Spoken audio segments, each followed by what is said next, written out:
कि अमृत मंथन से तो निकल गया, पर इसके लिए दोनों लोग आपस में लड़ रहे हैं, देव भी लड़ रहा है, दानव भी लड़ रहा है। वहां नारायण मोहिनी रूप बनकर प्रकट है। मोहिनी का अर्थ होता है मोहन। हम कहते हैं राधा मदन मोहन। मोहन का अर्थ होता है जो मन को मोह ले। जैसे कल कृष्ण का अर्थ बताया था, क्या था? सर्वाकर्षण। जो व्यक्ति कृष्ण को पसंद ना भी करता हो, वो भी कृष्ण को पसंद करे। वो कृष्ण का स्वरूप ही ऐसा है, सर्वाकर्षण। इसी प्रकार मोहन एक उनका नाम है। मोहन मतलब मन को मोहने वाला।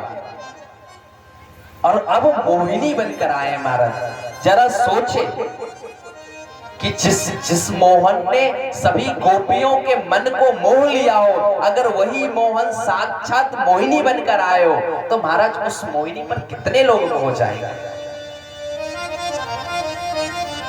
अब वो जैसे ही नारायण वहां मोहिनी रूप में प्रवेश करते हैं, अब महाराज अमृत तो छोड़ दिया, अब अमृत की तो लड़ाई नहीं है महाराज। अब सब उस अमृत को नहीं प्राप्त करना चाहते, उस मोहिनी को प्राप्त करना चाहते। हमारे संसार में यही है महाराज, काम ही है ना महाराज। जैसे हृदय में काम आया, जैसे हृदय में कहीं काम की वासना आई महाराज, अब राम रह जाएगा, अब राम प्राप्त नहीं करना है। अब तो केवल और केवल पहले काम वासना पूरा हो जाए, राम तो बाद में आते हैं। ये विधि का विधान है। इसीलिए कामी ना बने, कम से कम आप रामी बने। रामी मतलब आपके पास राम नाम रूपी धन हो।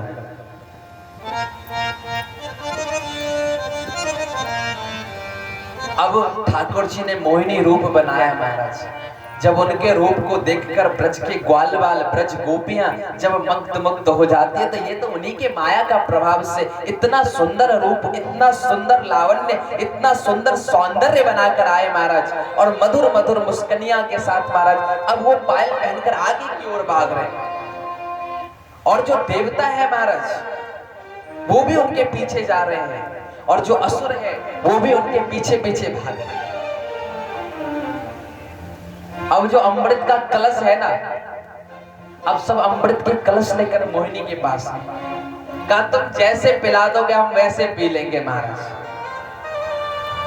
अब हमें अमृत नहीं, तुम्हारा रूप लावण्य को, सौंदर्य को हमने पी लिया, अब ये अमृत कुछ नहीं है, तुम ही बांट दो, हम दोनों में तो लड़ाई हो रही, तुम ही बांट दो।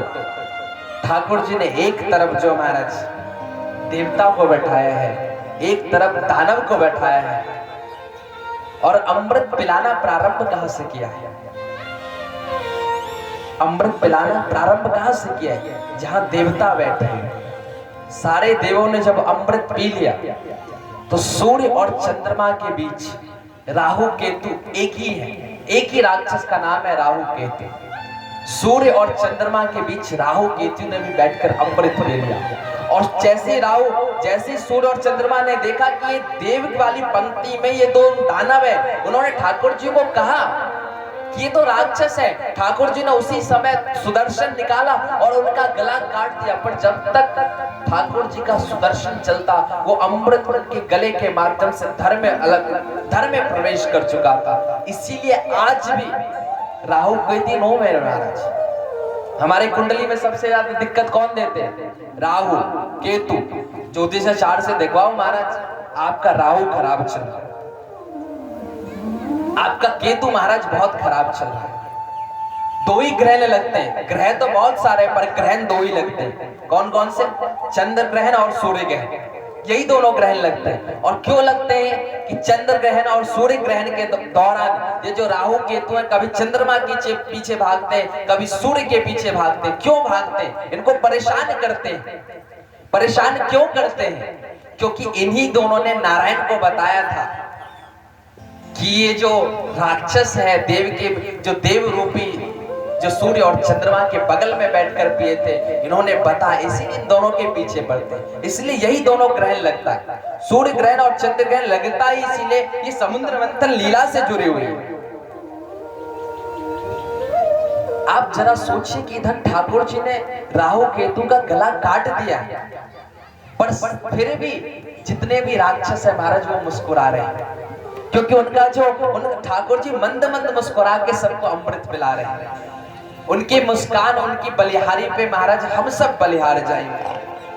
वो तेरी मंद मंद मुस्कनिया पे, तेरी मंद मंद मुस्कनिया पे बलिहार प्यारे जो, बलिहार प्यारे जो, बलिहार प्यारे जो, बलिहार प्यारे जो। तेरी मंद मंद मुस्कनिया पे, तेरी मंद मंद मुस्कनिया पे बलिहार प्यारे जो, बलिहार प्यारे जो, बलिहार प्यारे जो,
ठाकुर जी ने परोपकार भी किया ना महाराज। ठाकुर जी ने अगर परोपकार भी किया है, वो परोपकार भी इसीलिए किया है, अगर कपट भी किया तो उस कपट में भी परोपकार की भावना है। किसके प्रति? मानव मात्र, प्राणी मात्र के प्रति परोपकार। हमें अपने जीवन में परोपकार की भावना को लेकर आना चाहिए, और परोपकार स्वतः अंतःकरण से हो। ऐसे व्यक्ति की मदद करें महाराज जिसे जरूरत नहीं है, या जहां आवश्यकता है वहां मदद करें। एक ऐसे कई, क्योंकि कलयुगी शिष्य होते हैं अर्थ का अनर्थ निकाल देते हैं महाराज। व्यासपीठ ने आज्ञा दी, व्यासपीठ ने आज्ञा कुछ दी, उसका अर्थ कुछ समझ नहीं। ऐसे एक बार हुआ महाराज, एक गुरुजी के 3 शिष्य थे। गुरुजी ने बताया कि बेटा आप सबको परोपकार करना चाहिए। शिष्यों ने पूछा गुरुदेव परोपकार का अर्थ क्या है? तो बोला दूसरों की मदद करना चाहिए। कोई सड़क पार नहीं कर पा रहा है, उसको सड़क पार करवाना चाहिए। कोई नेत्रहीन है, उसे नेत्र लगवा सकते हो तो वो करना चाहिए। आपको परोपकार करना है, दिन में कम से कम ध्यान रखो एक ना एक परोपकार की भावना, तो एक ना एक परोपकार का कार्य करना ही करना है। शिष्यों ने कहा जी गुरु जी जैसे आपकी आज्ञा। अब महाराज अगले दिन शिष्य निकल गए, वो आश्रम से बाहर, गुरुकुल से बाहर निकल रहे थे, भिक्षाटन कर रहे थे। भिक्षाटन करते करते जब शाम को वापस आए तो गुरुदेव ने उनसे पूछा बेटा आज कोई परोपकार का कार्य किया? शिष्यों ने कहा, पहला शिष्य ने कहा जी गुरु जी किया है। क्या किया है? एक बूढ़ी अम्मा थी, उसको सड़क पार करवाया। दूसरे शिष्य से पूछा तुमने कोई कार्य किया परोपकार? बोला जी गुरु जी मैंने भी बूढ़ी अम्मा का सड़क पार करवाया। अब तीसरे शिष्य ने सर जब पूछा कि बोला जिनको इन्होंने पार करवाया मैंने भी उसी को सड़क पार करवा दिया। अब गुरुजी ने कहा कि ऐसा क्या बात कि एक बुजुर्ग औरत, एक व्यक्ति से पार ना हो तो दूसरा व्यक्ति सपोर्ट कर देगा कि एक व्यक्ति से नहीं हो पा रहा है तो दूसरा व्यक्ति, पर 3-3 लोग एक बूढ़ी औरत को सड़क पार करवाने के लिए 3-3 लोगों की आवश्यकता क्यों पड़ी? शिष्यों ने बड़े प्रेम भाव से, बड़े विनम्र भाव से कहा गुरुदेव आप ही ने तो कहा था परोपकार करना है। अब पूरे दिन हमारा निकल रहा था, कोई परोपकार नहीं दिख रहा था, फिर याद आया कि आपने परोपकार का अर्थ बताया सड़क पार करवाना। तो एक बूढ़ी अम्मा सड़क के उस तरफ खड़ी थी, हमने कहा सड़क पार कर लो, उसने मना किया तो मैंने उसका हाथ पकड़ा। दूसरे शिष्य ने कहा कि वो फिर भी नहीं मान रही थी, फिर भी नहीं चल रही थी, तो मैंने उसका पैर पकड़ लिया। फिर कहा वो चिल्ला रही थी, तो तीसरे ने कहा मैंने उसके मुंह पे दबा दिया। और इसी तरीके से 3 शिष्यों ने एक बूढ़ी अम्मा को सड़क पार करवाकर परोपकार का कार्य किया। यही अर्थ है कि उस दिन कही थी कि महाराज, उस दिन कहा था कि 10 बीड़ी पीने वाले अगर एक पी ले कोई बात नहीं, एक 10 से 1 पर आए। पर अब ये क्या मैसेज किया जाएगा कि व्यासपीठ से आदेश हुआ है कि कम से कम बीड़ी पिए, एक बीड़ी कम से कम पिए। आप आधी अधूरी बातों को ना समझें। सबसे पहले भगवान बुद्ध आए, किसी भी अवतार से पहले भगवान बुद्ध आए, और भगवान बुद्ध से पहले वेद थे हमारे पास, पर भगवान बुद्ध ने वेदों को क्यों निषेध किया? Don't follow the Vedas, just follow me. ये बुद्ध के प्रिंसिपल थे। बुद्ध वेदों पे नहीं मानते थे। ये जो वेद पुराण, बुद्ध ने कहा कि वेदों को मत पढ़ो, केवल मुझे फॉलो करो। क्यों कहा? क्योंकि वेदों के नाम पर लोग अर्थ से अनर्थ कर रहे थे। जो मांसाहार है, ये जो बलि लोग दे रहे थे ना एक दूसरे को, वो वेदों के नाम पर ही दे रहे थे। वेद में एक शब्द अजा, तो अजा मतलब लोगों ने कहा बकरी की काट कर बलि देना। महाराज आज भी बहुत सारे ऐसे गांव हैं जिसमें कुरीतियां चल रही कि हम देखते हैं नवदुर्गाओं में इतना जो पवित्र दिन होता है वहां बकरी की बलि दी जाती है। बिहार, बंगाल, ऐसे बहुत सारे प्रांत हैं जहां पे बलि प्रथा चल रही है आज भी जानवरों की। और उस बलि प्रथा के बाद क्या कह रहे, जगत जननी दुर्गा मैया की जय। जरा शर्म करो, आप जगत जननी कह रहे। जगत जननी मतलब जो समस्त जगत की एकमात्र माता है। मनुष्य जननी नहीं है, वो जगत की जननी है। और इस जगत में चर अचर जितने भी जीव है वो सबकी स्वामिनी है, सबकी माँ है। और एक माँ के सामने उसके पुत्र का कोई बलि दे, ये कैसे लगेगा उस माँ को? उस माँ को कितना पीड़ा ग्रहण होगा। तो इसीलिए कभी भी वेदों में कभी भी बलि नहीं कहा गया था। बस वेदों का प्रचलन जो है ना, जो प्रचलन जो चल रहा है उसको गलत अर्थों में ले लिया गया। जैसे शादी कब होती है, शादी कब होती है? आजकल जो शादियां होती है कब होती है? रात को होती है। पर शास्त्रों के हिसाब से शादी दिन में होना प्रारंभ हुआ था।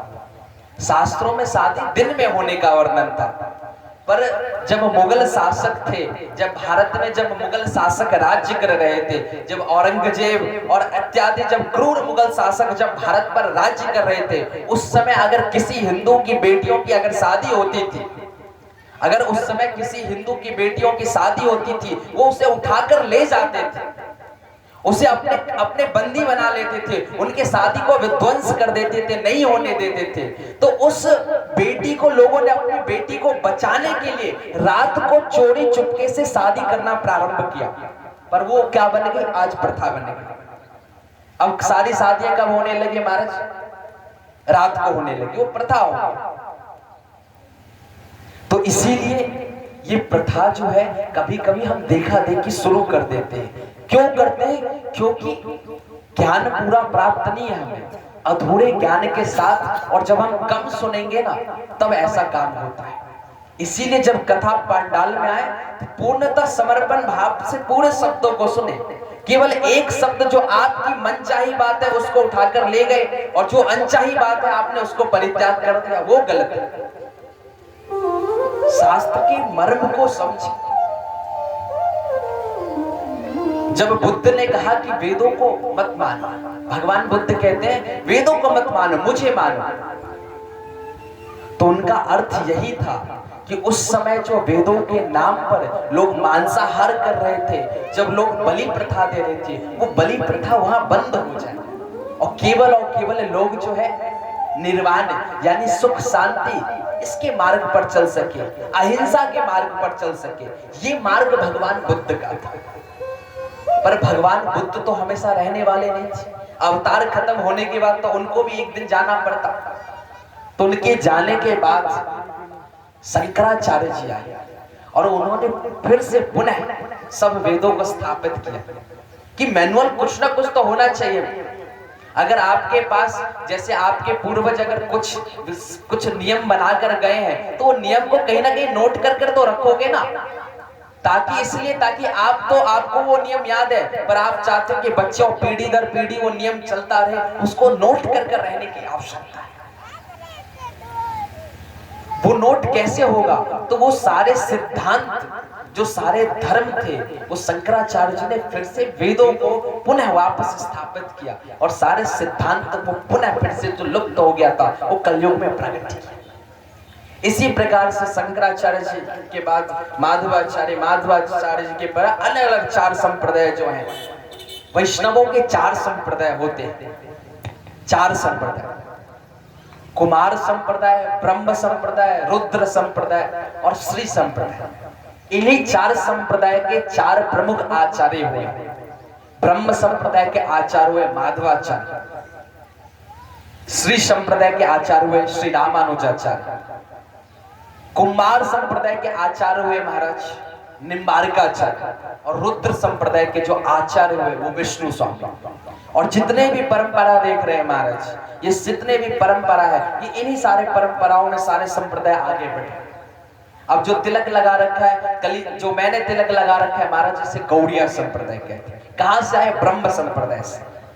इसी में जब 500-550 वर्ष जब स्वयं भगवान श्री कृष्ण जब भक्तावतार रूप लेकर कलयुग में चैतन्य बनकर आए, जो हमारा चेतन हमारा जीव है और जब वो चैतन्य बनकर अवतरित होकर आए तो वही जो संप्रदाय जो ब्रह्म संप्रदाय उसके आचार्य थे माधवाचार्य, अब गौड़ आए चैतन्य बनकर, इसलिए संप्रदाय का नाम हो गया ब्रह्म माधव गौड़िया संप्रदाय। तो इसी प्रकार जितने भी संप्रदाय हैं वो सब इन्हीं 4 संप्रदायों में से हैं, सबके प्रमुख 4 आचार्य इन्हीं चारों में से। जितने भी वैष्णव हैं इसीलिए कहते हैं कि किसी प्रमाणिक गुरु के शरणागति होना बहुत आवश्यक है। गुरु वो जो प्रमाणिक हो, इसीलिए जब कहते हैं एक कहावत है गुरु कभी जान के, कि गुरु हमेशा जानकर करना चाहिए और पानी को हमेशा फिल्टर यानी छानकर पीना चाहिए, आडंबर में नहीं पढ़ना चाहिए महाराज। कथा भी कई बार क्या होती है महाराज, आडंबरों में चलने लगी। एक जगह ऐसी भागवत की कथा चल रही थी, अब पंडित जी तो बहुत अच्छे भागवत कथा कहते थे, और पंडित जी ने सोचा कि अब लगे हाथ, अब इस गांव में 5वां दिन, इस गांव में 6ठा दिन है, और उनका बेटा उन्हें मूर्ख बना रहा था कि मैं काशी में भागवत पढ़कर आता हूँ। पंडित जी ने कहा यह अच्छा मौका, दूसरे गांव से कथा आ गई, मैं नहीं जा पाऊंगा, मेरा पुत्र चला जाएगा। अब पंडित जी के बेटे को कुछ आता दाता था नहीं, अब उन्होंने केवल पूरे जिंदगी पंडित जी को केवल मूर्ख बनाया था कि मैं भागवत जानता हूं, मैं वेद जानता हूं। अब वो पहुंच गया दूसरे गांव में, पहुंच गए कथा कहने। अब पंडित जी का जिस दिन 7वां दिन था, दूसरे गांव में प्रथम दिन था। अब उसका पुत्र है महाराज, व्यास आसन लगी थी, व्यास आसन पर एकदम हाथ पैर जोड़ के सब बैठ गए। ऐसे आचार्य जी जो साथ गए थे वो खड़े हुए, यजमान थे, यजमान ने आरती वगैरह कर कर कथा प्रारंभ हुआ। कथा के शब्द में कहते हैं गंगा किनारे राजा परीक्षित और 88,000 ऋषि संत महात्मा विराजमान हैं। सुखदेव जी का आगमन हुआ और सुखदेव जी व्यास पीठ पर विराजमान हैं। अब सुखदेव जी महाराज, परीक्षित जी महाराज ने सुखदेव जी को तिलक चंदन लगाया है और सभी तिलक चंदन 88,000 ऋषि महात्मा है। सुखदेव जी का आगमन हुआ, सुखदेव जी व्यासपीठ पर विराजमान हुए और सभी लोगों ने सुखदेव जी को तिलक चंदन लगाया। परीक्षित जी महाराज ने तिलक चंदन लगाया, उसके बाद सभी लोगों ने तिलक चंदन लगाया। अब ये कहकर महाराज 10 मिनट चुप बैठ गए। 10 मिनट हुआ, 20 मिनट हुआ, अब पंडित जी कुछ बोल ही नहीं रहे। श्रोताओं के बीच से आवाज, पंडित जी आगे तो बताइए, अब तिलक चंदन लग गया, आगे तो बताइए। पंडित जी कहते हैं क्या मूर्खों वाली बात कर रहे हो, 88,000 ऋषि महात्मा अगर एक एक कर भी तिलक चंदन लगाएंगे तो 3 घंटे लग जाएगा। आज की कथा ये विश्राम होगी, कल की कथा प्रारंभ। ये महाराज,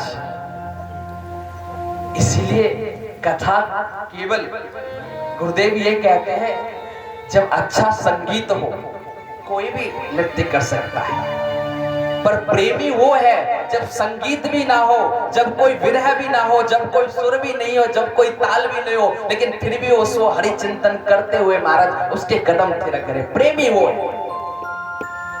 प्रेमी वही है महाराज, प्रेमी का स्वरूप ही यही है। इसलिए कभी भी संगीत जो है वो कथा का एक सहायक हो सकता है, वो सहायक हो सकता है पर वो प्रमुखता नहीं हो सकता। वो सहायक है ताकि आप कथा के मधुरता और रस को आनंद ले सकें। इसीलिए केवल नर्तक ना बने, नर्तक संसार के लिए होता है, प्रेमी बनकर। ठाकुर जी के पास जब जाए तो प्रेमी बनकर जाए, और जिस दिन प्रेमी बन गए ना फिर संसार में और किसी के सामने नाचने की आवश्यकता ही नहीं।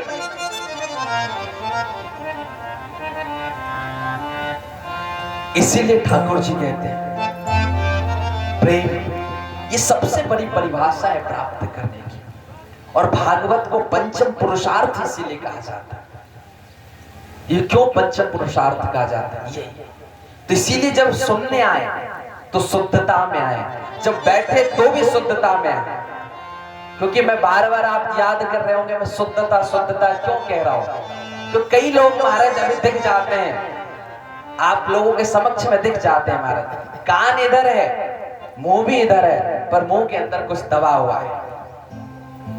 वो दबा हुआ है अगर कह दिया महाराज तो जाके कुल्ला करके आ जाए। शुद्धता सबसे बड़ी महत्वपूर्ण अंग है कथा का, और जिस दिन हमारे हृदय के अंदर शुद्धता आ गया, उस दिन हमारा हृदय अपने आप हरि चिंतन के प्रति समर्पित हो जाएगा।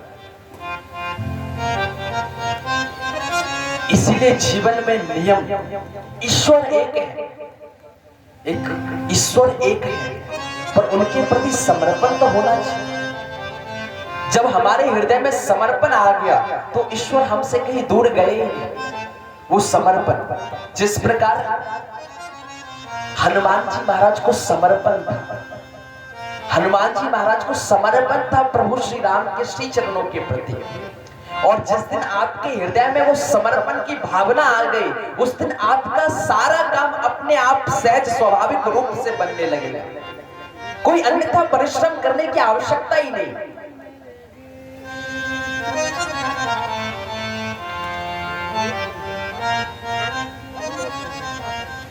प्रहलाद जी के ही वंश में आगे चलकर एक राजा हुए, राजा बलि। राजा बलि प्रहलाद जी के वंशज में ही एक राजा हुआ। लेकिन राजा बलि भगवान विष्णु के बहुत भक्त थे। अब देखिए, मैं बार बार क्यों कह रहा हूं, अभी एक चीज नोट करिएगा पूरे जनरेशन में। मैंने कहा अगर बीज भक्ति का होगा तो वृक्ष, अगर आपने भक्ति का बीज बोया है तो उसका फल भी भक्ति में ही होगा। प्रहलाद जी के पिताजी कौन थे? हिरण्यकश्यप। हिरण्यकश्यप वो थे जो कि नारायण भगवान विष्णु से घृणा करते थे, पर वो घृणा कब तक थी? जब तक उनका अंत नहीं हुआ था। यत्र तत्र सर्वत्र जब हरि विद्यमान होने लगेंगे ना, अगर हमारे अंदर ये आस्था है कि हरि इसी पंडाल में उपस्थित है, महाराज उपस्थित है। जब सोचो, जब नरसिंह भगवान, जब हिरण्यकश्यप ने प्रहलाद से कहा तुम्हारा हरि कहाँ है? आपके पीछे हरि है। अभी तुम्हारा हरि कहाँ है? यहाँ हरि है। अभी तुम्हारा हरि कहाँ है? यहाँ हरि है। वो परेशान हो गया।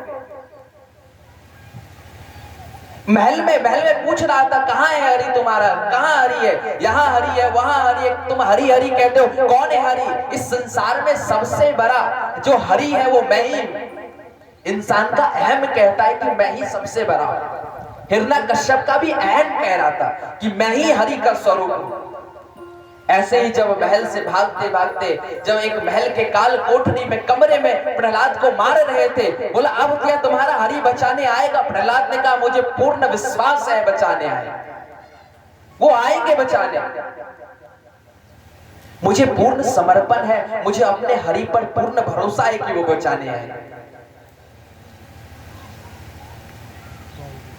बोला अभी हरि कहाँ है? बोला इस छत में हरि है। अभी कहाँ है? बोला इस खंबे में तुम्हारा हरि है। बोला हाँ इस खंबे में मेरा हरि है। और जैसे ही तलवार से उस खंबे को महाराज काटते हैं, वो साक्षात उसी खंबे में से श्री नरसिंह भगवान प्रकट हो जाते हैं। बोले श्री नरसिंह भगवान की, प्रकट हो जाते हैं। जब ये विश्वास आपका होगा तो आपके लिए हरि सर्वत्र उपस्थित होंगे। भगवान श्रद्धा और जहां विश्वास का पात्र होता है वही हरि का वास होता है। इसीलिए जब कथा में जाए, आज प्रसंग में प्रारंभ में ही कहा कि कोई फल फूल ले जाए या ना जाए, कोई माला ले जाए ना ले जाए, पर श्रद्धा और विश्वास का पात्र लेकर आए जो प्रहलाद के पास था। और भक्तों के लिए वो कुछ भी करने के लिए तैयार है। उनका एक नाम क्या है? भक्त वत्सल। जो भक्तों के प्रति अपना ममतत्व को बरसाते हैं, जो अहम भक्त पराधीन हो। भक्त कहता है मैं उनका दास हूं, और वो कहता है मैं अपने भक्तों का दास हूं।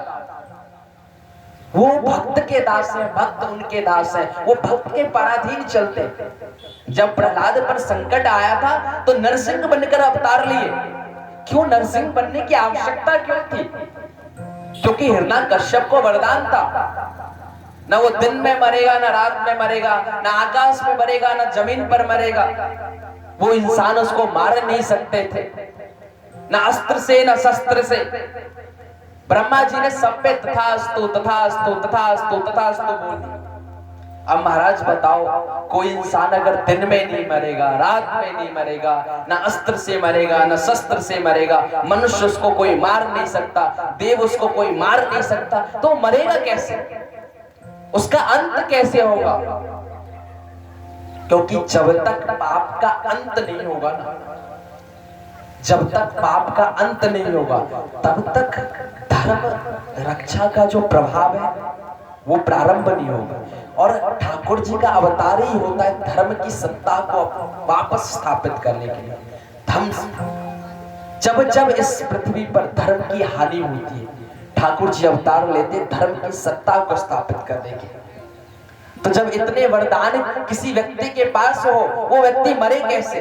तो इसीलिए न दिन में मरे न रात में। तो जब हिरण्यकश्यप का वध का समय हुआ, न वो दिन था न वो रात था महाराज, वो संध्या का पहर था, दिन और रात के बीच का पहर था।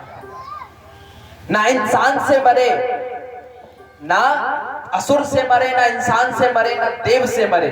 तो महाराज Narsingh half man half lion, आधे नर है और उनका जो मुख है वो आधे सिंह है, यानी आधे तो जानवर है पर आधे वो इंसान है। तो ना वो इंसान हुए प्रॉपर, ना वो जानवर हो, ना जानवर हुए प्रॉपर, ना दैत्य हुए, ना देवता हुए, ना अस्त्र से मरू ना शस्त्र से मरू। तो फिर हरसिंह का वध कैसे हुआ? भगवान अपने नाखूनों से उसका पेट फाड़ा। ना जमीन पे मरू ना आसमान में मरू, ना ऊपर मरू ना नीचे मरू, ना उसको जमीन पर मारते हैं ना उसको आसमान पर मारते हैं। प्रभु उसको अपने दोनों घुटने, दोनों जंगों पर महाराज, दोनों जंगों पर रखकर मारते हैं। वो जमीन से भी ऊपर है और आसमान भी नहीं। ये सब भक्त की कृपा वत्सलता का कारण है। जिस दिन हमारे हृदय के अंदर भी हरि चिंतन, हरि नाम आश्रय हो जाएगा, ठाकुर जी की सतत कृपा अपने आप हम पर बरसने। कृपा कोई बरसाने के लिए, कृपा कोई चीज नहीं है, महज कोई वस्तु नहीं है कि कोई आया और व्यासपीठ से महाराज 2 किलो मैं महाराज हमें कृपा दे दिए। कोई प्रसाद बहुत ही नहीं है कि कृपा ले। यहाँ तो कृपा सतत बरस रही है महाराज, और ये बरसता रहे इसके लिए कारण क्या है? कारण एक ही है कि कृपा हमारे ऊपर सदैव निरंतर, हमारे ऊपर श्री हरि की कृपा हो।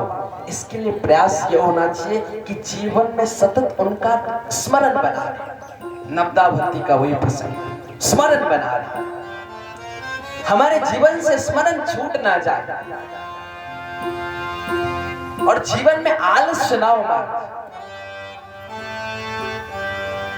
जो जिस व्यक्ति के जीवन में आलस आ गया, वो व्यक्ति कभी जीवन में आगे नहीं बढ़ सकता।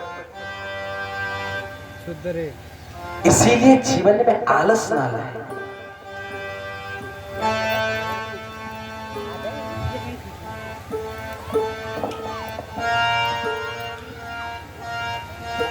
अब उन्हीं महाराज प्रहलाद के वंशज में जिन्होंने हरि भक्ति रूपी बीज को प्रहलाद ने बोया, आज उन्हीं के पौत्र राजा बलि वो भगवान के भक्त हैं। अब उस वंश में, उस हिरण्यकश्यप के वंश में अब कोई हरि से घृणा करने वाला नहीं रहा। अब राजा बलि आए हैं। राजा बलि भी नारायण के बहुत बड़े भक्त हैं।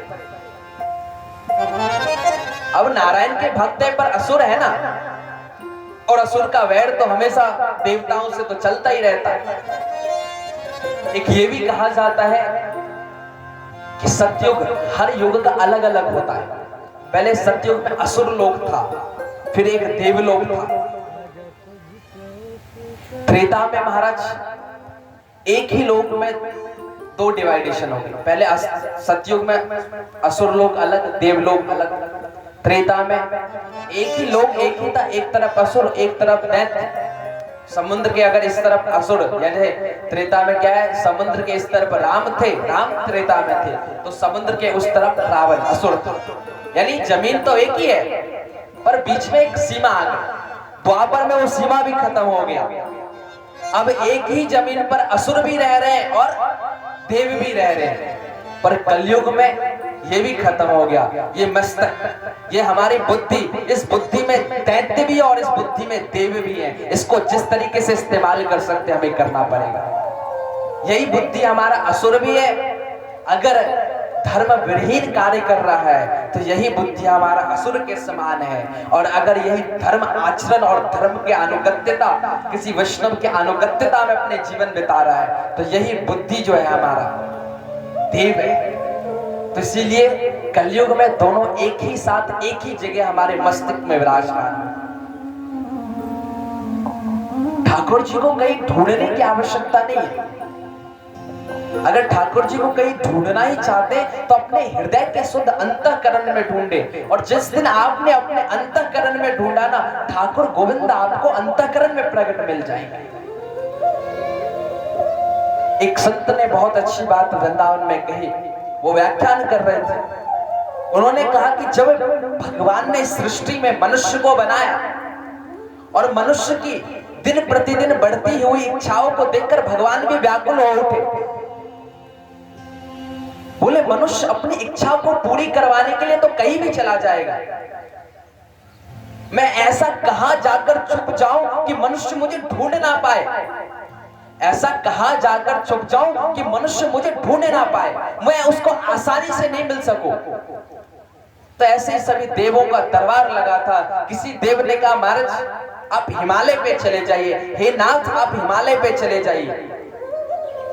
ठाकुर जी ने कहा मैं हिमालय पे चले जाऊंगा, पर मैं दिव्य दृष्टि के साथ देख सकता हूं कि कुछ दिन बाद व्यक्ति हिमालय पर भी आना शुरू कर देंगे। हिमालय छोड़िए, हिमालय की सबसे ऊंची चोटी है माउंट एवरेस्ट, और उसको भी व्यक्ति ने क्लाइंब कर दिया है, उस पर भी व्यक्ति चढ़ जाते हैं आजकल। किसी ने कहा कैलाश पर चले जाइए, तो महाराज कैलाश मानसरोवर यात्रा भी हो रहा है आजकल। किसी ने कहा हे नाथ आप चंद्रलोक में चले जाइए, कहा नहीं ये मनुष्य चंद्रलोक में भी चले जाएंगे, ये सूर्य लोक में भी चले जाएंगे। ऐसा कोई जगह बताओ इस संसार में मेरे छिपने के लिए जहां मैं छुप जाऊं और ये जो मनुष्य है ये मुझे आसानी से नहीं ढूंढ सके। जब सभी दरबारियों, जितने भी देव के दरबार लगे हुए थे, जब सबका कुछ ना कुछ जवाब आया, जब सारे जवाब ठाकुर जी को निराश कर रहे थे, एक देव अपने स्थान से खड़े होते हैं और कहते हैं अगर आप चाहते हैं कि कोई मनुष्य आपको आसानी से कहीं ढूंढ ना सके, आप चाहते हैं कि आप ऐसी जगह छुप जाओ जहां बहुत कम व्यक्ति आपको ढूंढ पाए, तो मैं कलयुग के मनुष्यों का प्रवृत्ति जानता हूं। आप अन्यथा अंत और कहीं भी जाकर मत छुपिए, आप जाकर उनके हृदय के गहराइयों में छुप जाइए, क्योंकि ये कलयुग के मनुष्य हैं। ये बाहर ढूंढने का तो बहुत प्रयत्न करेंगे पर शुद्ध अंतःकरण से अपने चित्त में कभी नहीं देखेंगे। और उस दिन से ठाकुर जी कहते हैं हमारे हृदय के चित्त में आकर विराजमान। हम बाहर ढूंढ रहे हैं महाराज, बाहर ढूंढ रहे हैं, यहाँ हमें यहाँ गोविंद प्राप्त हो जाए, यहाँ कुछ ना कुछ मिलेगा। बाहर ढूंढ रहे इसीलिए तो बुराइयां मिल रहा है। ये देखो उसमें कितनी कमियां हैं, नहा कर नहीं आया, वो कर नहीं आया। बाहर ढूंढेंगे तो केवल दोष ही दोष नजर आएगा। दोष नहीं देखना है, किसी की निंदा नहीं देखनी है। वैष्णव कहता है किसी की हमें निंदा नहीं देखनी है, अगर उसका देखना है तो सद्गुणों को देखो। हंस बनना जीवन में स्वीकार करें। पानी और दूध दोनों मिक्स कर अगर हंस को दे दोगे, हंस केवल दूध पी जाएगा, पानी छोड़ देगा। वैष्णव भी वही करते हैं, वैष्णव केवल दूसरों के गुणों को ग्रहण करते हैं और जो अवगुण होते हैं उसको छोड़ देते हैं। इसलिए जब शुद्ध अंतःकरण में जब ठाकुर जी हमारे विराजमान हो जाते हैं तो शुद्ध अंतःकरण में ढूंढने का प्रयास ही क्या है, ये कथा वही प्रयास। जब हम कथा में आकर बैठ रहे हैं तो हम शुद्ध अंतःकरण में घुसने का प्रयास कर रहे हैं। ये जो कपाट ठाकुर जी का बंद है ना, बंद कपाट है, बंद कपाट है ही इसलिए क्योंकि हमने कपट का जो दरवाजा लगा रखा है। जिस दिन कपट हट गया कपाट खुल जाएगा। कपट तो हटा, निर्मल जन सो मोहि पावा, निर्मल मन जन सो मोहि पावा। महाराज निर्मल मन तो लाओ। ठाकुर जी को छल कपट नहीं भाता, ठाकुर जी कहते हैं बस और कुछ नहीं, तू बस निर्मल मन हो। अगर तेरा मन निर्मल है, तू मेरे प्रति शरणागति है, तो मैं ये नहीं देखूंगा कि तू ऊंच कुल में जन्म लिया या नीच कुल में, तू ब्राह्मण है, क्षत्रिय है, वैश्य है, मुझे इससे भी परवाह नहीं पड़ता। तेरे पीछे तेरे संसार के लोग खड़े हैं या नहीं खड़े, मुझे वो भी परवाह नहीं पड़ता। तू अकेला है या सबके साथ में है, ये भी फर्क नहीं पड़ता। पर निर्मल मन तो हो, मन हमारा निर्मल हो। और जिस दिन हमारा मन निर्मल हो गया, संसार में अपने आप सहज ही सारे काम होने लगे। राजा बलि का मन निर्मल था, पर असुर था स्वभाव से, तो उसने क्या किया, देवलोक को भी उसने पराजित कर दिया। जितने भी इंद्र का सिंहासन, देव, पृथ्वी लोक, सब लोगों को राजा बलि ने जीत लिया हमारे से।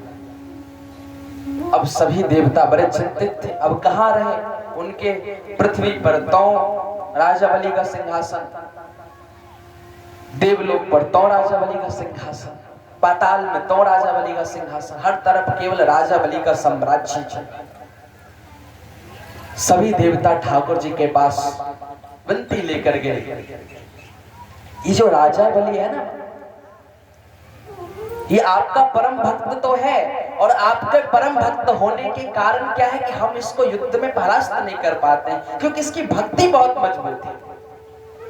हे नाथ, अब कृपा करें, अगर आप नहीं कृपा करेंगे तो हम देव किसके शरण में जाएंगे, हम देव कहां रहेंगे? अगर हर तरफ केवल इस पृथ्वी पर, इस धरती, आकाश, स्वर्ग में केवल असुर ही असुर रह जाएंगे, तो देव शरणागति किसके? देवों की विनती सुनकर स्वयं साक्षात भगवान नारायण राजा बलि के द्वार पर 52 का रूप बन के चलते हैं। 52 मतलब बौना, एक बौना रूप बनाकर जाते हैं और भिक्षांदेही, राजा बलि से भिक्षा मांगते। अब दैत्यों के गुरु है शुक्राचार्य, दैत्यों के गुरु है शुक्राचार्य। अब शुक्राचार्य समझ गए, शुक्राचार्य समझ गए कि ये जो 52 है, ये 52 कोई और नहीं है, इस 52 के वेश में साक्षात नारायण ही छलिया बनकर 52 बनकर आया है।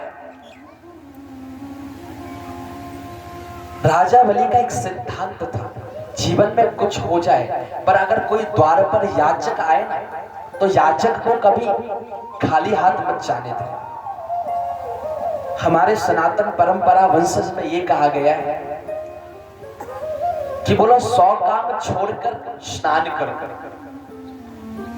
बोला 100 काम छोड़कर स्नान करो, कि चाहे कितने भी जरूरी कार्य क्यों ना हो, पर स्नान कर कर ही हमें रसोई घर में प्रवेश करना चाहिए। उससे घर में लक्ष्मी की बरकत होती। हम जब शुद्धता, हमारा जब शरीर पवित्र है, और उस पवित्रता से जब हम रसोई, क्योंकि सबसे पहला धर्म ही वहीं से शुरू होता है, क्योंकि वहीं से जो आहार बनता है उसी को हम ग्रहण कर रहे हैं, और वैसा ही हमारा विचार बनता है। तो स्नान कर कर हम अपने रसोई में प्रवेश करें।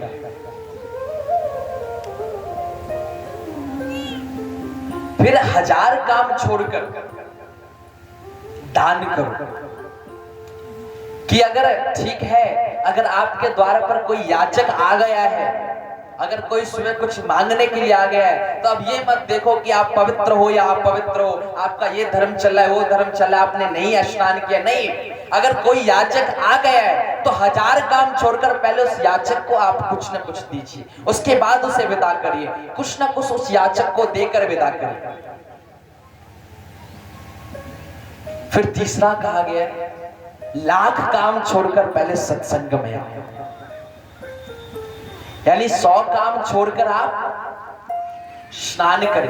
स्नान यानी शरीर की शुद्धता और पवित्रता बनाए।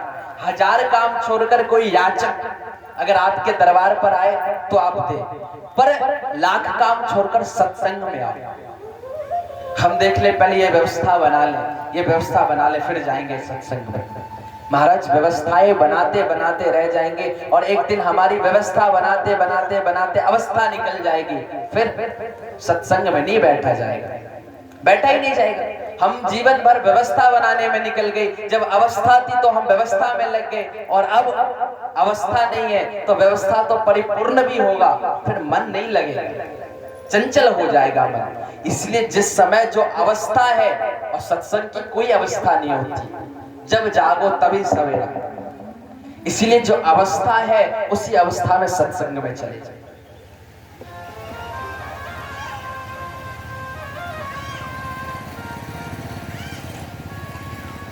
अब राजा बलि का सिद्धांत था कि बिना दान किए हुए वो किसी याचक को वापस नहीं भेजते थे, तो उन्होंने दान का, अब उनके गुरु शुक्राचार्य मना कर रहे थे कि ये नारायण है, अगर इन्हें दान करोगे तो जो तुमने स्वर्ग और पाताल लोक को जीत रखा है ये तुमसे दान में वही मांग लेंगे। राजा बलि जानते हुए भी कि ये नारायण है, ये नारायण मुझसे दान में स्वर्ग और पाताल हर लोग को मांग लेंगे, लेकिन उन्होंने कहा ये याचक बनकर आए हैं, ये ब्राह्मण बनकर द्वार पर आए हैं, और राजा बलि का सिद्धांत है कि कोई ब्राह्मण कोई याचक उसके दरबार से खाली ना जाए, इसलिए मैं दान करूंगा। अब शुक्राचार्य के समझाने पर नहीं मानते, तो शुक्राचार्य जी क्या करते महाराज, वो शंख में प्रवेश कर जाते हैं। जब वैदिक कार्य होता है, कोई भी वैदिक कार्य होता है, तो दान करने से पूर्व शंख के जल लेकर एक संकल्प किया जाता है, शंख के जल को लेकर एक संकल्प किया जाता है। तो जब शंख से जल नीचे की ओर गिरता है तब हमारा संकल्प परिपूर्ण होता है। अब संकल्प लेने के लिए राजा बलि जैसे शंख को लेकर आए, जल को लेकर आए, अब शुक्राचार्य जी सूक्ष्म रूप धर के शंख में बैठ गए। अब शंख से जल नीचे ही नहीं गिर रहा है, अब शंख से जब जल नीचे गिरे तब तो संकल्प पूर्ण हो दान का, वरना क्या हो। और दान में ठाकुर जी ने मांगा क्या था, 3 पग भूमि। अब पूर्णहीन हो संकल्प, ठाकुर जी भी समझ गए, उन्होंने कुसा उठाया और शंख में उस कुसा को डाल दिया, और जैसे ही शंख में उस कुसा को डाला, जो शुक्राचार्य जो सूक्ष्म रूप धरकर शंख में बैठे थे महाराज, उनकी आंखें फूट गई और वो शंख से निकल गए, और जल जो है प्रवाह होकर नीचे गिरने लगा, जल वो प्रवाह होकर नीचे गिरने लगा, और संकल्प पूर्ण हुआ। और उन्होंने 3 पग भूमि में, पहले पग में तो पाताल से लेकर स्वर्ग नाप लिया, दूसरे में असुर लोक को भी ले लिया, और जब तीसरा पग भूमि जब दान करने के लिए, जब 52 से विराट बने, जब 52 से विराट की ओर यात्रा करना है, हमारी भी यात्रा ऐसे ही। ठाकुर जी अब तक 52 थे, पर जैसे ही दान का संकल्प पूर्ण हुआ अब वो विराट रूप धारण किया उन्होंने। हम भी अभी छोटे हैं, बहुत छोटे हैं, अब छोटे से गहराइयों के अंदर प्रवेश करना है, अब हमें विराट की ओर चलना है। एक पग में पाताल और स्वर्ग दोनों आ गए, दूसरे पग में पूरी समस्त पृथ्वी आ गई, तीसरा पग कहां दे। अब दान अधूरा रह जाएगा अगर 3 पग भूमि है। तो राजा बलि अपने आप को समर्पण कर देते हैं और कहते हैं तीसरा पग मुझे आप नाप लीजिए, आज से मैं भी आपका दास हूं। और ठाकुर जी ने कृपा कर राजा बलि को 3 पग भूमि में तीसरे पग राजा बलि को नाप लिया है, और राजा बलि ठाकुर जी के दास बने हैं, और उन्हें फिर पाताल लोक का उन्हें राजा बनाया है। ये सबसे महत्वपूर्ण है कि हम ठाकुर जी के दास बनना स्वीकार करें।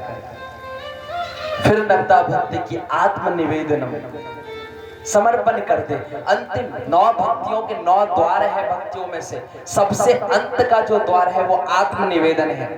जब कुछ समझ में नहीं आए कि ये भी अच्छा है, जीवन में अच्छा या बुरे में से हम अच्छा को चुन लेते, वी चूज गुड, हम अच्छा चुन लेंगे। अच्छा और बुरे में से हर व्यक्ति अच्छा चुन लेगा, पर परिस्थिति कठिन कब हो जाती है, परिस्थिति कठिन कब हो जाती है, जब हमें अच्छा और ये भी अच्छा है और ये भी अच्छा है, अब इन दोनों में से पहले कौन सा करें, ये हमारे लिए असमंजस की परिस्थिति आती है। ये हमारे लिए उस समय हमें शुद्ध अंतःकरण से केवल और केवल हरि चिंतन करते हुए, केवल और केवल हरि भजन करते हुए सब कुछ उस परमात्मा के हाथ में सौंप देना है। कहे जो तू रखवा ले हम कर लेंगे, जो तुझे अच्छा लगे वो हम कर लेंगे। और जब हम ऐसा भाव लेकर करेंगे तब हमारा जीवन अपने आप देखेंगे कि जीवन की चाहे परिस्थिति कितनी भी कठिन क्यों ना हो, हर परिस्थिति में हरि चिंतन हमें अपने आप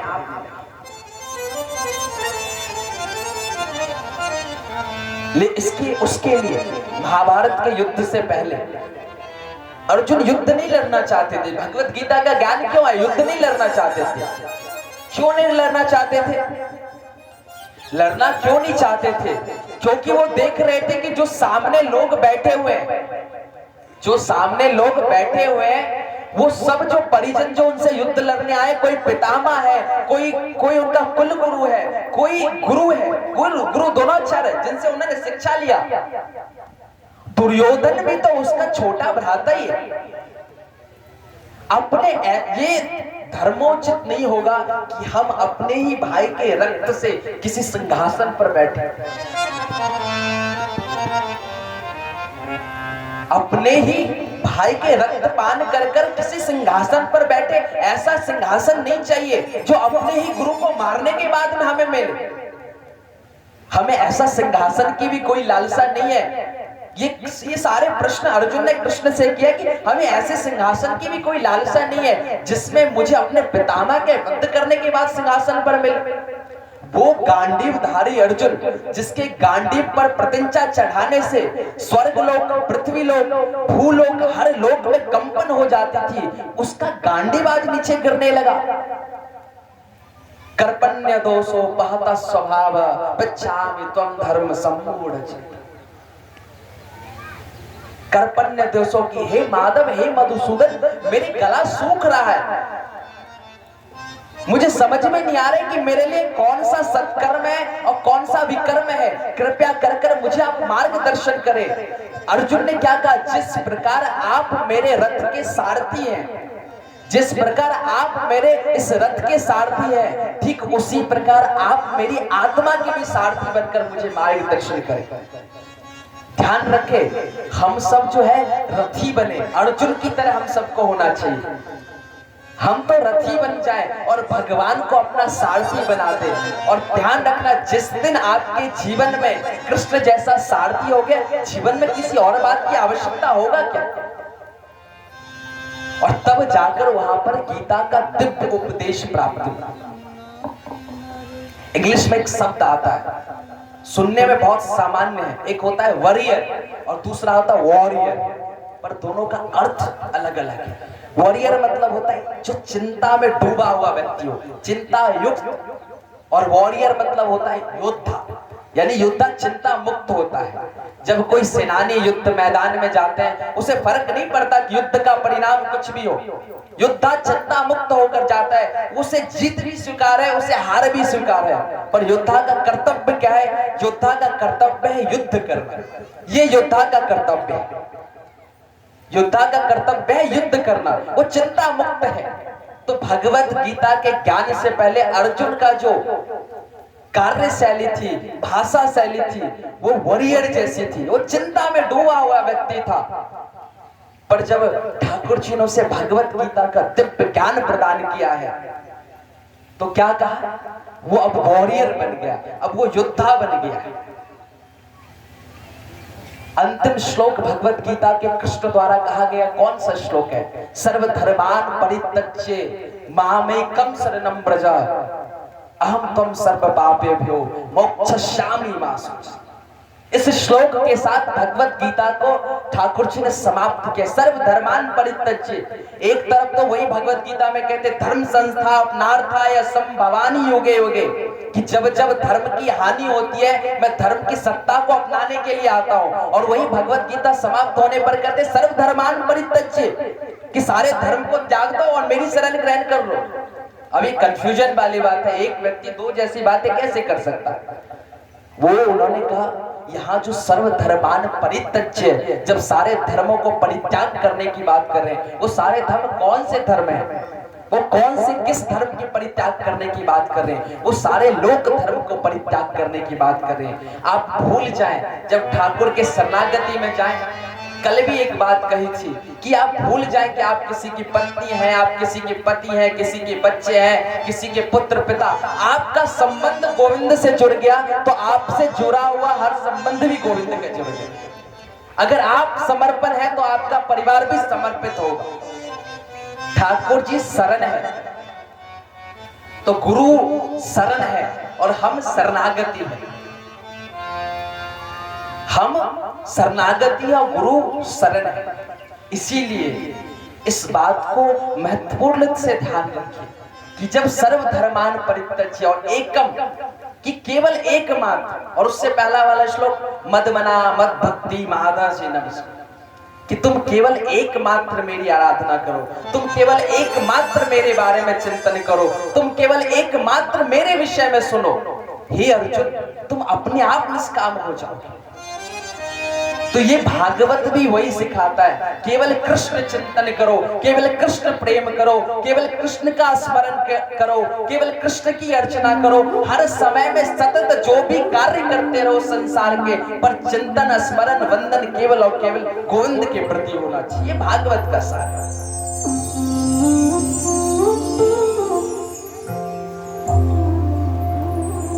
और जिस दिन इस सारे तत्व को समझ लेंगे, जीवन बहुत आसानी से गुजरेगा। जब ठाकुर जी का लीला परंपरा वंशावली जब आगे बढ़ता है, अब सूर्य वंश का वर्णन आता है। ये सूर्य वंश यही मनु राजा, जो मनु है, उन मनु के 10 पुत्र हुए। वैवस्वत मनु के 10 पुत्र, और 10 पुत्र में से जो सबसे बड़े पुत्र हैं उनका नाम है इक्ष्वाकु। ये सूर्य वंशों का यहां से वर्णन प्रारंभ हो रहा है। इक्ष्वाकु नाम है उनका। इसी इक्ष्वाकु वंश में सूर्यवंशी राजा, एक सूर्यवंशी हुए। जब से इस वंश का इक्ष्वाकु वंश में एक सूर्यवंशी नाम के राजा, इस वंश का नाम सूर्यवंशी भी हो गया। इसी वंश ने सगर महाराज हुए, इसी वंश में सगर महाराज हुए जिन्होंने सागर को प्रकट किया। इसी वंश के राजाओं ने भागीरथी मां गंगा को लेकर आए महाराज। धरातल पर गंगा को लाने वाले कोई और नहीं, इसी सूर्यवंश के राजा। और सूर्यवंश का पताका इसी तरीके से, वैसे 10 मनुओं के पुत्र हुए, भागवत में 10 का वर्णन आता है, पर जो वंशावली चलाए, जो वंशावली चलाए, वो वंशावली केवल वैवस्वत मनु के पुत्र के, जो मनु के इक्ष्वाकु के पुत्र हुए, इक्ष्वाकु के पुत्र, इस तरह से वंशावली चला। सूर्यवंशी, सगर महाराज, और इसी तरीके से वंशावली पहुंच जाता है महाराज अयोध्या पहुंच जाता। इसी इक्ष्वाकु वंश में एक महाराज राजा हुआ, महाराज दशरथ। पहले इसको इक्ष्वाकु वंश कहा जाता था, जो कि इसमें एक सूर्यवंशी राजा हुए, तो उस वंश के नाम से भी इसका पहचान होने लगा। इनके आराध्य देव सूर्य हैं, इनके आराध्य देव सूर्य हैं, इसीलिए इसे सूर्यवंशी वंश भी कहा जाता है। सूर्यवंशी।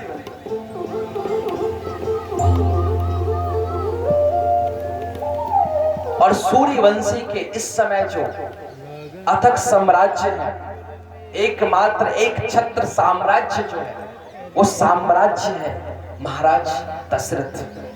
महाराज दशरथ अयोध्या के छत्रपति सम्राट है, धर्म चक्रवर्ती कहा जाता है।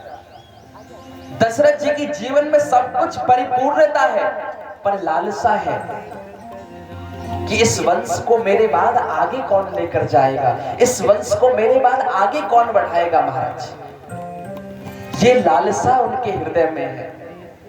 और कभी ध्यान रखें, जब पहले कई बार हमने प्रथम दिन महात्मा में भी देखा था, आत्मदेव जी के चरित्र, जहां आत्मदेव जी को ऋषि ने फल दिया था, गौकर्ण जैसे सुपुत्र हो। तो जब कोई किसी को, जब कोई, आज भी आप वृंदावन जाएंगे, ऋषिकेश जाएंगे, तो एक गर्भधारण संस्कार भी होता है। गर्भधारण संस्कार होता है। अब सामान्यता लोग नहीं करते महाराज, पर ये जरूरी है कि जब नव विवाह हो, नव दंपति हो, तो उनका गर्भधारण संस्कार होना चाहिए। गर्भधारण मतलब, गर्भधारण संस्कार का अर्थ है गर्भधारण करने से पूर्व पति और पत्नी दोनों अपने दाम्पत्य जीवन के लिए एक यज्ञ करवाते हैं, और उस यज्ञ का प्रसाद लेकर जब वो गर्भधारण संस्कार करते हैं, तब उनके जीवन में जो पुत्र की उत्पत्ति होती है वो तेजस्वी होते हैं। आप देख लो आजकल का कल्चर कैसा चल रहा है। आजकल वैदिक कल्चर खत्म कर दिए। आजकल गर्भधारण संस्कार नहीं होता, सीधे शादी हुई और निकल गए ट्रिप पे। तो महाराज जो आजकल के पुत्र और जो आजकल के बच्चे हैं वो भी भूत पिशाच निशाचर जैसे निकल गया, क्योंकि वो संस्कार विहीन है ना। जब आप संस्कार नहीं दोगे, कहते संस्कार माँ के गर्भ से ही दिया जाता है। प्रहलाद महाराज हरिभक्त कैसे बने? जब माँ के गर्भ कयादु महारानी के गर्भ में थे तभी नारद जी ने उन्हें हरि चर्चा सुनाया था, वो स्मरण रह गए। अभिमन्यु चक्र भी तोड़ना कहां सीखा? माँ के गर्भ में ही सीखा महाराज। इसीलिए शास्त्र में आप जब पढ़ेंगे पूरा विधि विधान है, पूरी परंपरा के तरीके से लिखा हुआ है कि जब कोई स्त्री गर्भ से हो तो उन्हें क्या खाना चाहिए, कैसे रहना चाहिए, किसके सन्मुख बैठना चाहिए, क्या क्या नियम पालन करना चाहिए, वो सारा उनके समक्ष रहता है।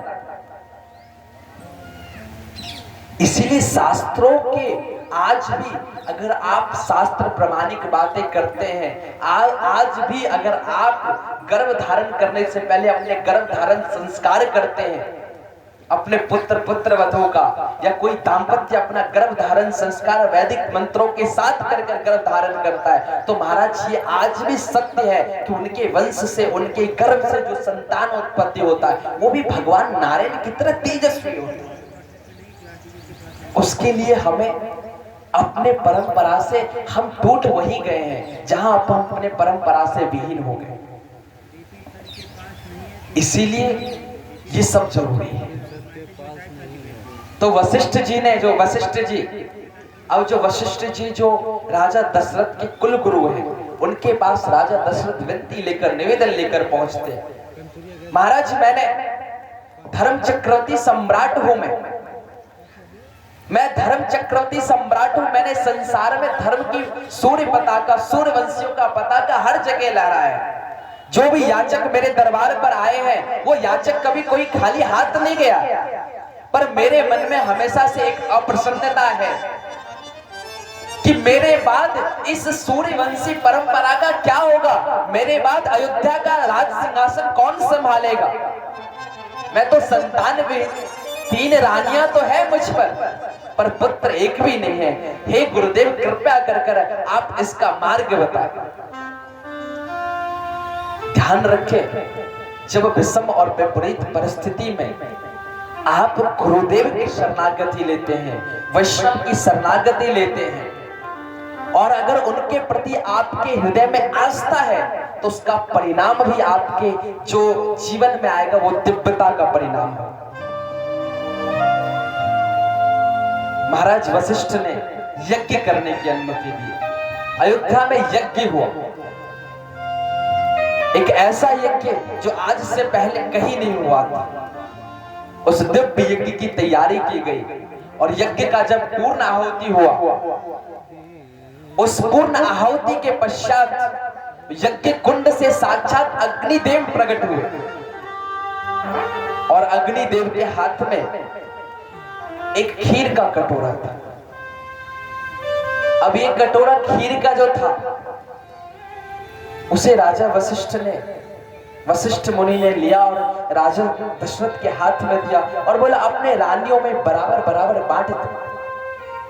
कौशल्या सबसे बड़ी रानी थी, उनके बाद कैकेयी और उनके बाद सुमित्रा। तो जो कौशल्या के हिस्से की खीर आई, जो महारानी कौशल्या के हिस्से की खीर थी, उसमें से थोड़ा सा रानी ने अपने लिए रखा, पर छोटे के प्रति सबसे ज्यादा लोगों का स्नेह रहता है, और थोड़ा सा जो खीर था वो सुमित्रा को दे दिया। जो कैकेयी के हिस्से में भी खीर आई थी, जो महारानी कैकेयी के हिस्से में भी खीर थी, उस खीर का भी थोड़ा भाग महारानी कैकेयी ने खुद ग्रहण किया और थोड़ा भाग जो है वो सुमित्रा महारानी को दे दिया, क्योंकि वो सबसे छोटा जो होता है वो सबसे लाडला होता है। और खीर ग्रहण करने के पश्चात कुछ दिन पश्चात ही महाराज दशरथ को खुशखबरी मिल जाती है। जो सबसे बड़ी रानी है उन्होंने एक श्याम वर्ण के बालक को जन्म दिया है और वो बालक